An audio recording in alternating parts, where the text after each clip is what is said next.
who has fallen asleep in Christ, may rejoice to rise again through him, who lives and reigns with you in the unity of the Holy Spirit, one God forever and ever. Amen. Please be seated.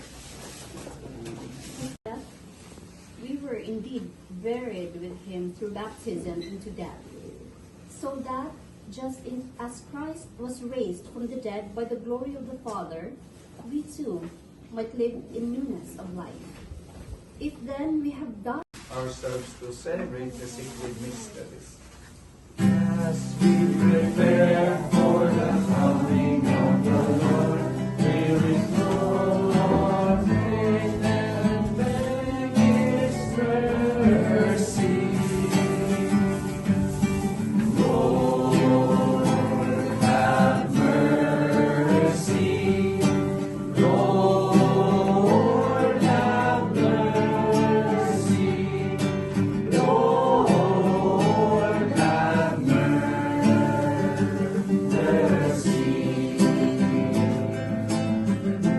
Christ, have mercy. Christ, have mercy. Christ, have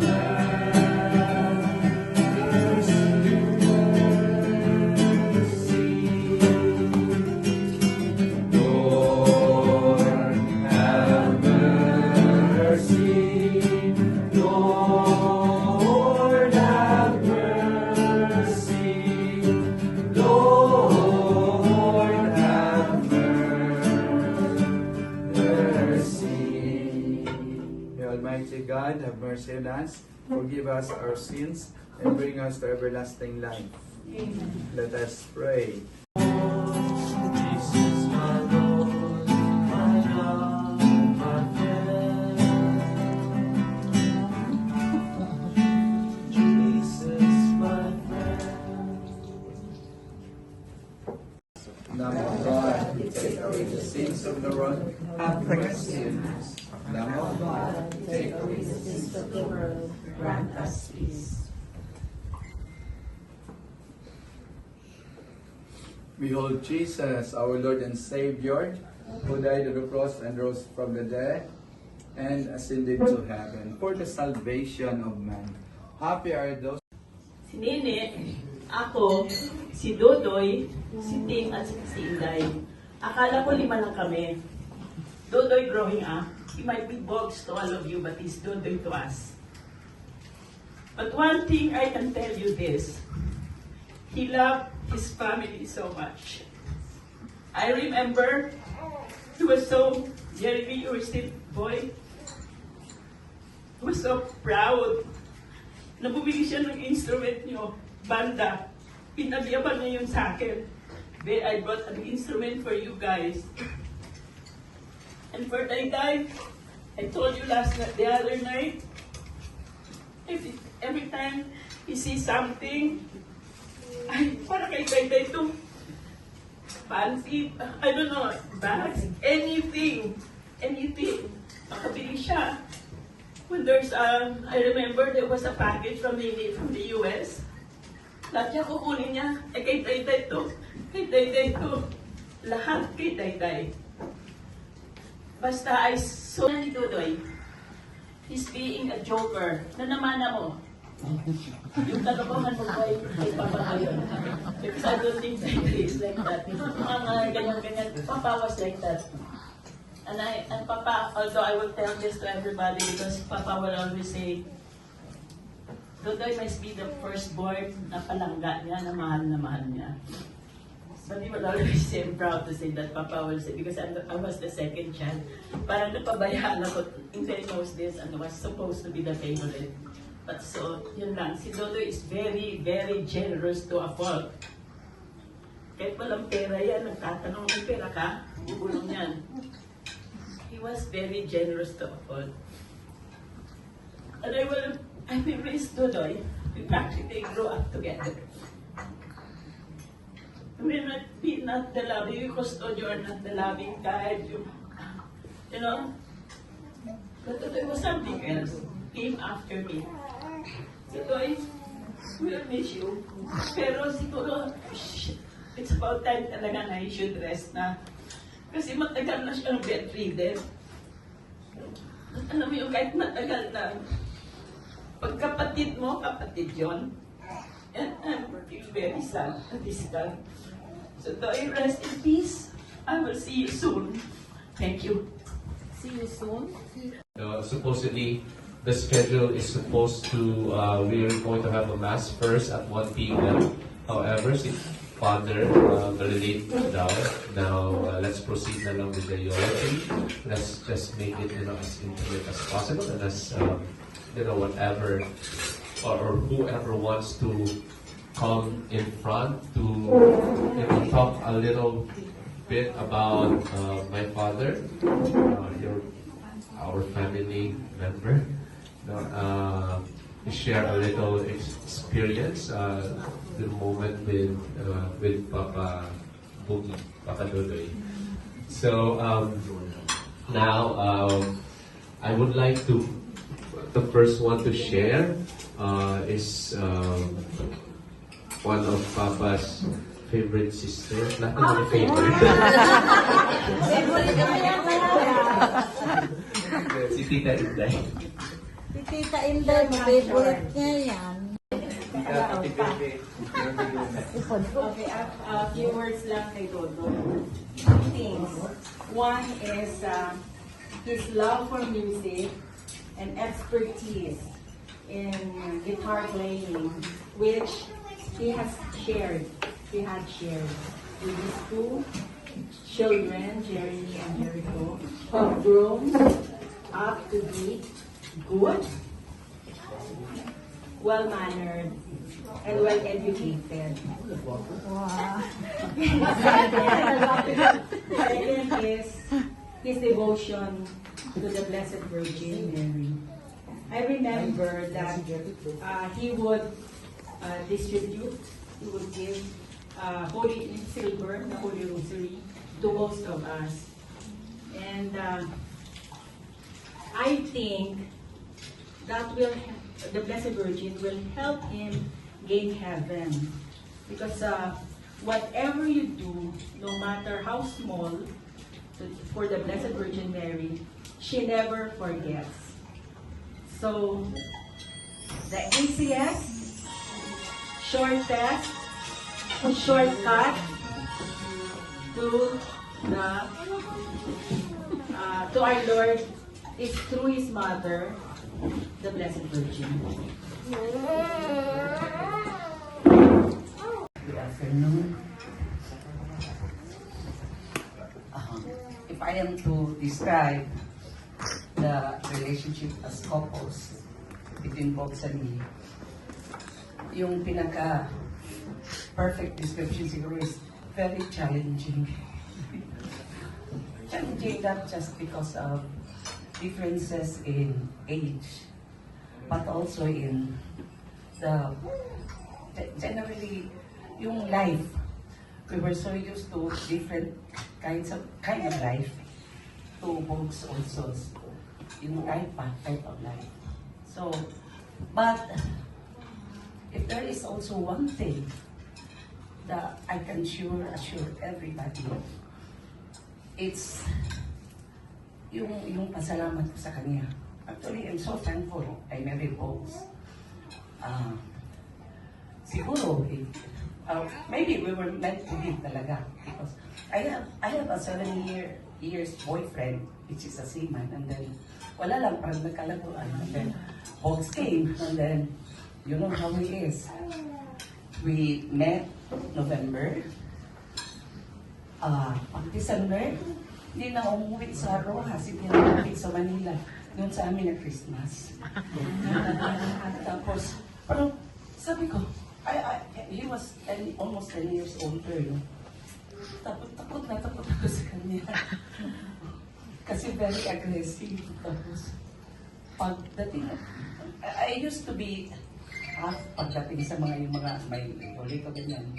Pero siya, pagdating ng bahay, Eric, ganito, nag-iinis ka sa amin lahat. Tapos, nag-i-invite. Sabi, sa office, I was working with DPWH then. Tapos siya yung, siyempre doon yung kanyang transaction. Ano lang, I was talking over the phone with my brother, elder brother, Manoy Joel. Tapos, yung hallway, ganyan. Tapos, sabi ko, ay, nataktan po na ako doon. Tapos, the following day, alas 6 ng umaga. Tinanong pala kung saan yung bahay. No, yung bahay naman namin yung parang suot ka doon sa ano. Tapos may kumatok. Tapos sabi ni mama, tulog pa kami. Sabi ni mama, may naghanap daw sa akin. Sabi, sino? Hindi ko alam. Parang Tagalog. Babain mo na. Ay sir. Sabi pa, ay sir. Anong kailangan mo? Hindi. Nagja-jogging ako. So, nagja-jogging ako. Alam ko nga, dito pa lang bahay mo. Sabi niyo, good morning. Sabi niya, tapos hindi umalis, pumasok sa bahay. Sabi ng mama ko, tanongin mo, kumain na. Sabi ko, gusto mo nag-breakfast ka na? Sabi niya, hindi. Gusto mo kumain? Ano lang dyan? Sabi ko, mama ko naman.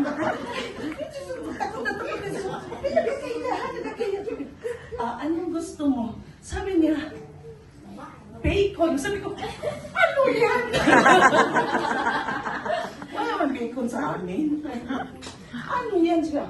Sige, wag na. Corned beef meron. Sabi ko, at least, corned beef naman. O sige, corned beef, pagpabili pa sa store. Ganyan. So, nilutuan, kumain. Pagkatapos kumain, o sige, bye. Malis. Wala, malis na. Tapos, hindi. Tawa ko. Ako mahaba ito ka, 1980 pa yun. 29, pinbin ko na. Hanggang, anyway, ito yung mga ano lang. The following day, interns pa lang ng DPWS, palakpakan sila lahat. Bakit? Yun pala, ang daming flowers binili.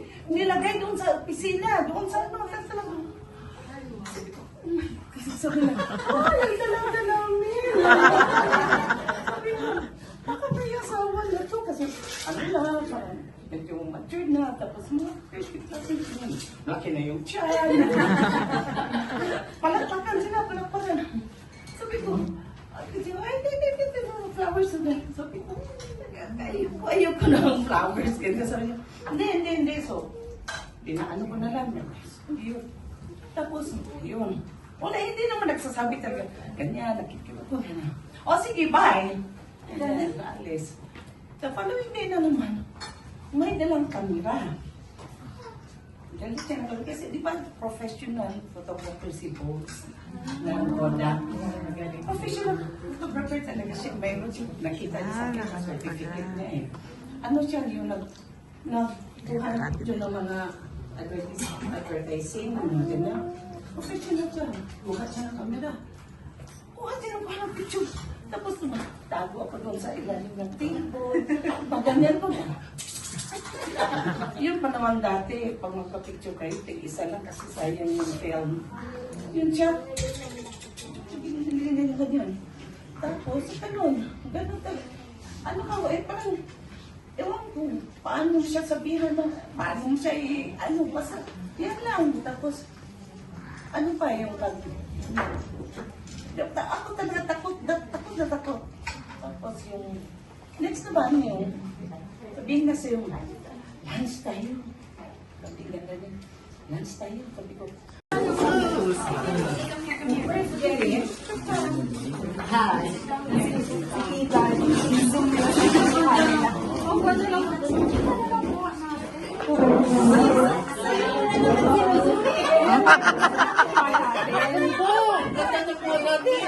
Ano sabi?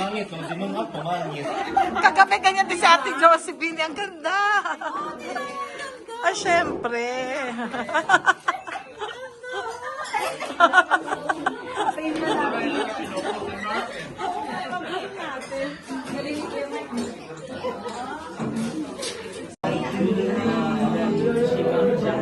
was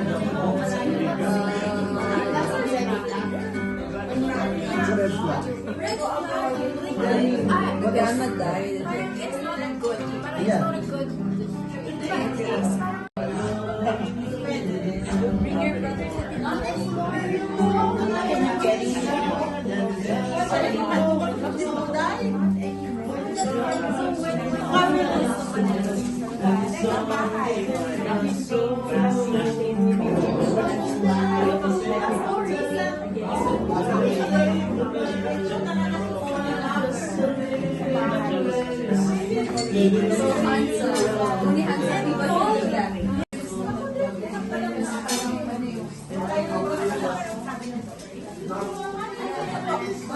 Gusto niyo i-view? Hindi.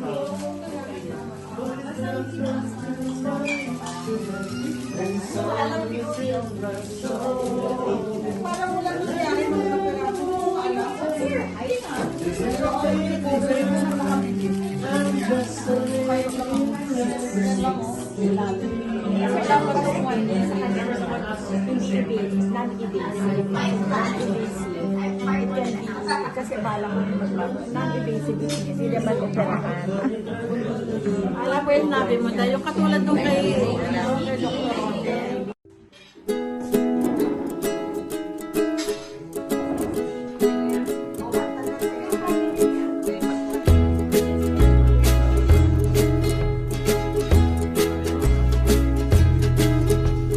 Lonely days are long, twilight sings a song of the happiness that used to be.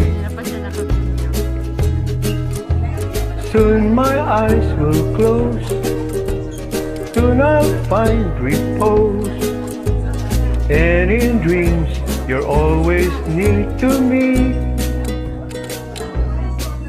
I'll see you in my dreams, hold you in my dreams. Someone took you right out of my arms, till I feel the thrill of your charm. Lips that once were mine, tender eyes that shine, they will light my way tonight. I'll see you in my dreams.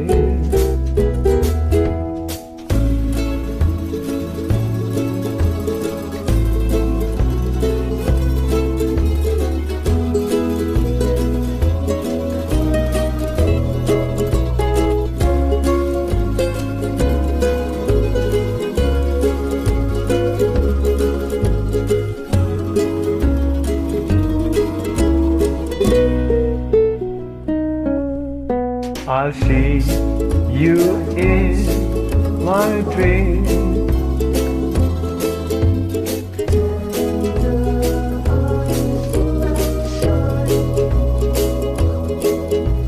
They will light my way tonight.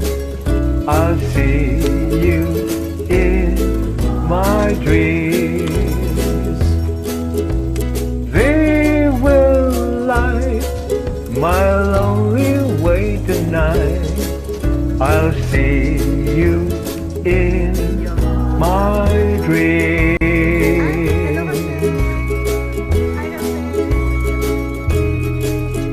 Yan, okay. A picture, teka lang. Just again from the bottom of our hearts, thank you very much. You have been, our family's been there, no? Lahat tayo during the best times, during birthdays, gatherings, weddings, etc. And we also see you in our most difficult times, no? In times like this. So again, thank you so much. Thank you. Salamat. Salamat talaga. Our family prays that you will find mercy on the soul of our brother and friend. We pray for our beloved Jose Custodio. his soul may find a peace that he has lived a good life and did his best serving his family, workplace, and loved ones while he was on earth. We also earnestly seek the forgiveness of all his sins and all of his shortcomings. May he find assurance that his family will remain strong and steadfast in serving the Lord as he moves forward in his journey to eternal life with Christ, his Lord and Savior. Yosi kami sa ito. Ay, si Kuya Hila yun. Wala pa siyang senior. Oo.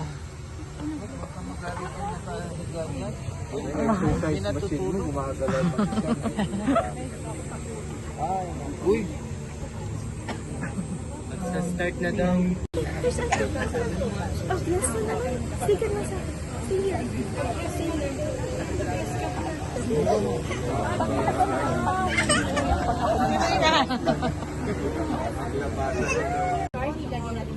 Oo. Ayan, passport, perfect. Passport. Ang mas hard ka asa. Lagi ganito na po. Mamaya po ba yung mga naisa tanggalin namin bago ito? Kailangan